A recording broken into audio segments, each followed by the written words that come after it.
Hi! నేను మీ SNR. 19వ రోజు 'big boss' హౌస్‌లో ఏం జరిగింది ఏంటో ఒకసారి చూద్దాం. దివ్య big బాస్‌లోకొచ్చింది.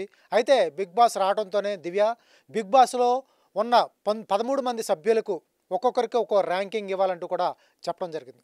First flora Saini. Flora సైనితో ఆవిడ స్టార్ట్ చేసింది. మీతో మీరే లీస్టు. మీరు చాలా సాఫ్ట్‌గా ఉంటారు.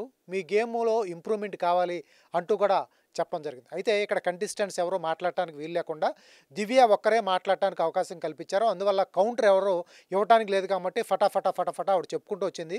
ఒక్కొక్కరు మైనస్ పాయింట్లేంటి, ఎందువల్ల మీకు ఆ నంబరింగ్ ఇస్తున్నాను, ఆ ర్యాంకింగ్ ఇస్తున్నాను అంటూ కూడా దివ్య చెప్పడం జరిగింది. 13 ర్యాంకింగ్ వచ్చి ఫ్లోరా సైని.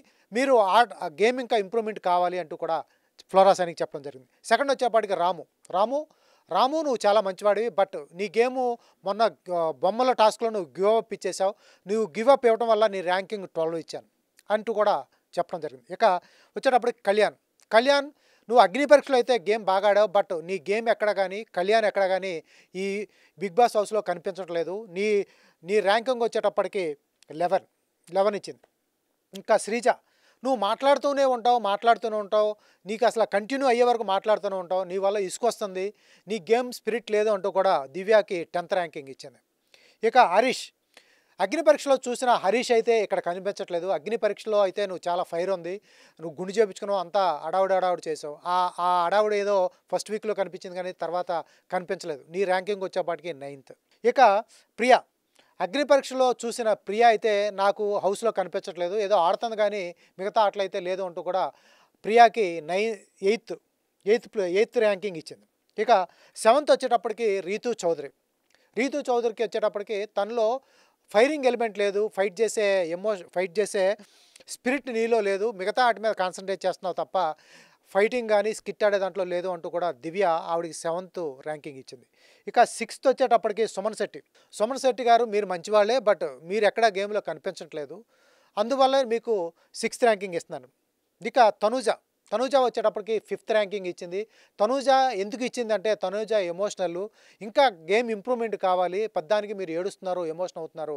అందువల్ల మీకు 5th ర్యాంకింగ్ ఇవ్వాల్సి వచ్చిందంటూ కూడా చెప్పింది. ఇక 4th వచ్చేటప్పటికి పవన్ గేమ్ అయితే ఆడతాడు, బాగా ఆడతాడు, మంచి ఫిట్‌నెస్ ఉంది. బట్ ఇంకా బాగా ఆడితే బాగుంటుందంటూ కూడా 4th ర్యాంకింగ్ ఇచ్చింది. ఇక 3rd ర్యాంకింగ్ వచ్చేటప్పటికి సంజన వచ్చేటప్పటికి లోపల ఒక సంజన ఉంటుంది, బయట ఒక సంజన ఉంటుంది. మీరు ఏదైనా చేస్తారు, బట్ నవ్విస్తారు, అన్నీ చేస్తారు. బట్ అందువల్ల మీ గేమ్ చాలా బాగుంటుంది. బట్ కొంత డిస్టర్బ్ అవుతాం. అయినా కూడా గేమ్ బాగుంటుంది కాబట్టి మీరు 3rd ప్లేస్. సెకండ్ ప్లేస్ వచ్చేటప్పటికి ఎమాన్యూల్ చాలా గేమ్ బాగా ఆడుతున్నాడు. చాలా బాగుంది, చాలా ఇంప్రూవ్‌మెంట్ ఉంది. బట్ ఆయన సెకండ్ ప్లేస్. ఫైనల్ వచ్చేటప్పటికి భరణి ఫస్ట్ ర్యాంకింగ్ ఇచ్చింది. భరణిని చూసుకుంటే నన్ను నేను చూసుకున్నట్టుంది. ఆయనతో మాట్లాడుతున్నప్పుడు కానీ, ఆయన గేమ్ కానీ ఆయన చూస్తుంటే ఆ దివ్య తను చూసుకున్నట్టు ఉంటుంది అంటూ కూడా భరణికి ఫస్ట్ ర్యాంక్ ఇచ్చి చెప్పడం జరిగింది. ఇది 13 మందికి కొత్త హౌస్‌లోకి వచ్చిన దివ్య ఒక్కొక్కరికి వచ్చిన ర్యాంకింగ్. బట్ ఆట చూస్తున్నప్పుడు కూడా మనకు కూడా అలాగే అనిపించింది. దివ్య కూడా బయట 2 వారాలు చూసింది కాబట్టి కరెక్ట్‌గానే జడ్జ్ చేసింది. బిగ్ బాస్ చూస్తున్న ఎవరికైనా కూడా తను ఇచ్చిన ర్యాంకింగ్ కరెక్ట్‌గానే అనిపించింది. ఆవిడ లేవనెత్తిన అంశాలు కూడా కరెక్ట్‌గానే ఉన్నాయి. దివ్య, ఇమ్ము మాట్లాడుకోవడం జరిగింది. ఇమ్ము మీ అమ్మ అంటే సంజన నా బట్టలు దాసేసింది. ఆవిడతో హ్యాండ్లింగ్ చాలా కష్టంగా ఉందంటూ చెప్పడం జరిగింది. అయితే ఆ మాటలు విన్న సంజన కూడా ఒక మాట చెప్పింది. దివ్య నువ్వు ఆ హౌస్‌లోకి వచ్చావు. నీ ఎమోషన్స్ ఎలా బయటికి తీయాలి? నీ బట్టలు దాస్తే నువ్వు ఎలా రియాక్ట్ అవుతావు? నీలోంచి ఏడుపు ఎలా వస్తుంది? లేకపోతే ఎమోషన్ ఎలా వస్తుంది? ఎలా నవ్వుతావు అనే దాని మీద దాసాను తప్ప నీకు కావాలని వాంటెడ్‌లీ దాయలేదు అంటూ కూడా చెప్పడం జరిగింది. ఇక థర్డ్ వీక్ కెప్టెన్సీ ఎవరు కావాలి అనే దాని మీద ఒక యెల్లో జాకెట్స్ ఏసారు. దానికి బాల్స్ వేసటం అయన్నీ ఒక టాస్క్ అయితే పెట్టడం జరిగింది. ఆ టాస్క్‌లో ఎమాన్యూల్ అయితే గెలిచాడు. ఎమాన్యూల్ కెప్టెన్‌గా గెలిచాడు. అయితే థర్డ్ వీక్ కెప్టెన్ ఎమాన్యూల్ అనమాట. ఇక బిగ్ బాస్ వచ్చేటప్పటికి రెడ్ సీడ్స్ వచ్చిన వాళ్ళందరిని ఉంచమన్నాడు. రెడ్ సీడ్స్ అంటే గతంలో మనం చెప్పుకున్నాం. బిగ్ బాస్ హౌస్‌లో ఒక చెట్టు పెట్టారు. చెట్టుకి యాపిల్స్ ఉన్నాయి, ప్లాస్టిక్ యాపిల్స్. దాన్ని ఓపెన్ చేస్తే రెడ్ సీడ్, బ్లాక్ సీడ్స్ వస్తాయి. బ్లాక్ సీడ్ వచ్చిన వాళ్ళు కొంతమంది ఉన్నారు. రెడ్ సీడ్ వచ్చిన వాళ్ళు కొంతమంది ఉన్నారు. అయితే ఈ సీడ్స్ వచ్చిన వాళ్ళు ఎవరైతే ఉన్నారో వాళ్ళందరినీ బయటి వాళ్ళని ఎవరైనా ఒక్కరిని నామినేట్ చేసే అవకాశం ఇచ్చారు. హౌస్ నుంచి బయటికి పంపించే అవకాశం. వాళ్ళందరూ గ్రూప్‌గా ఫామ్ అయ్యి ఎవరిని ఎలిమినేట్ చేయాలి, ఎవరిని నామినేట్ చేయాలనే దాని మీద ఒక డిస్కషన్ అయితే పెట్టారు. హౌస్‌లో అందరూ కూడా సంజన పేరే చెప్పడం జరిగింది. అక్కడికి బర్నీ కూడా అన్నాడు సెకండ్ ఆప్షన్ ఏమైనా ఉందా, లేకపోతే బర్నీనే తీసుకుందాం అంటే హరీష్ గట్టిగా చెప్పాడు. సంజన వల్లే ఇబ్బంది అవుతుంది అంటూ కూడా చెప్పడం జరిగింది. అయితే ఫైనల్‌గా సంజనాని బిగ్ బాస్ పిలవటం, సంజన హౌస్‌లో వాళ్ళంతా మీ పేరే చెప్పారు అనటంతో భరణి కూడా చెప్పాడు. ఫైనల్‌గా నిన్న ఏదైతే ఉందో ఒక టాస్క్‌లో దివ్య కొత్తగా వచ్చింది. హౌస్‌లోకి వచ్చి 2 రోజులు కూడా కాలేదు. ఆవిడ బట్టలు కూడా మీరు దాచారు.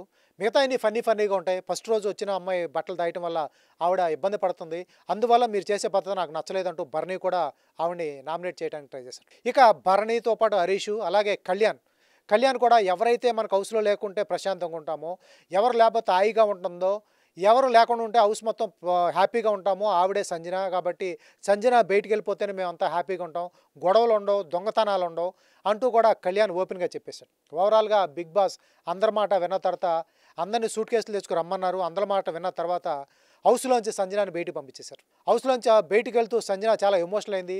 కొంతమందికి అయితే బాయ్ అని కూడా చెప్పలేదు, కొంతమంది అయితే చాలా హగ్ చేసుకుని చెప్పింది. అందులో మెయిన్గా వచ్చేటప్పటికి ఎమాన్యుల్కి ఆవిడకి ఒక మదర్ అండ్ సన్ బాండింగ్ ఉంది కాబట్టి కప్పు నేను వెళ్ళిపోతున్నాను, కప్పు నేను కొట్టలేను కాబట్టి కప్పు నువ్వు కొట్టుకురావాలి అంటూ కూడా ఎమాన్యుల్కి చెప్పడం జరిగింది. సో వాళ్ళిద్దరు ఎమోషనల్ బాండింగ్ ఉంది.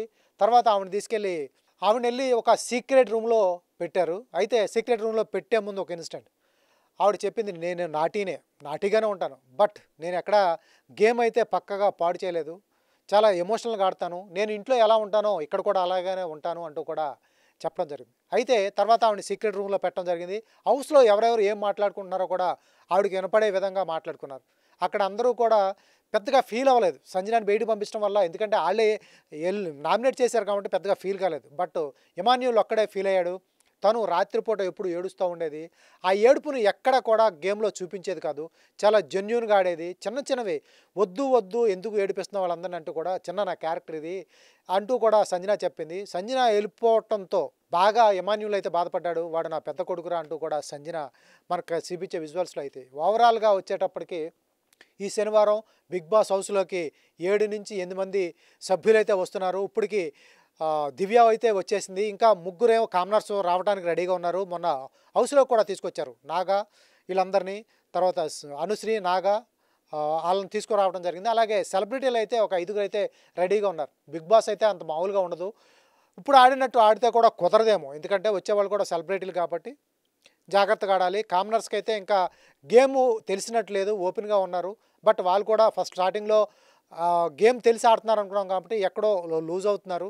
బట్ సెలబ్రిటీలు బాగా ఆడతారు, ఆశతూసి ఆడతారు. బట్ మాస్కులు అయితే హౌస్లో ఉన్నాయి, ఆ మాస్కులు తీసి ఆడాలంటున్నారు ఆడియన్స్. సో ఇది బిగ్ బాస్ మీద నేను ఇచ్చే రివ్యూ.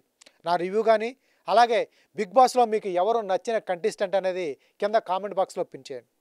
ఎప్పుడైనా ఎక్కడైనా మీ చేతిలోనే వార్తా ప్రపంచం.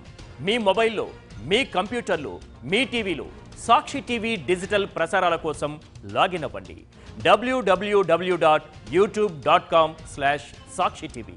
సబ్స్క్రైబ్ సాక్షి టీవీ యూట్యూబ్ ఛానల్.